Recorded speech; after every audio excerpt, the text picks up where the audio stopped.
后来这囡仔因为紧张或者是惊痛，无法度配合治疗，要安怎才好咧？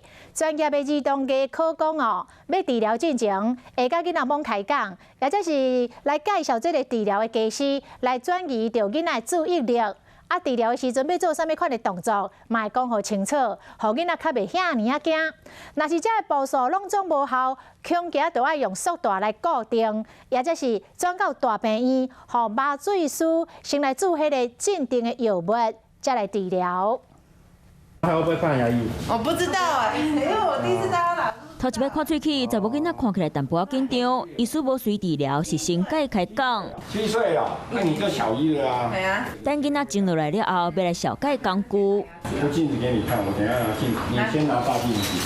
顺落来才开始治疗，不过伫咧看喙齿的时阵，医生拢会先甲囡仔讲清楚要做啥。我现在放下来啊，那你看镜子没关系。啊，我拿镜子而已。对啊，我看你的牙齿，你就可以从这里看到我。医生讲，将每一步拢会当互囡仔袂较紧张，不过若是真正拄到无法度控制，得考虑甲伊绑起来。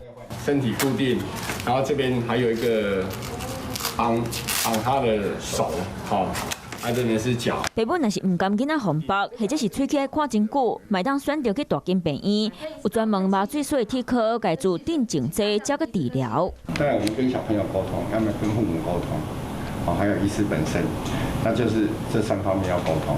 体科医师嘛提醒爸母，7岁以下的囡仔无法度甲家己的喙齿入清气，爸爸妈妈一定要伫咧边斗3工，除了上基本的入喙齿，嘛要用气线或者是落喙水清喙，安尼较袂互囡仔蛀气，定咧走病院。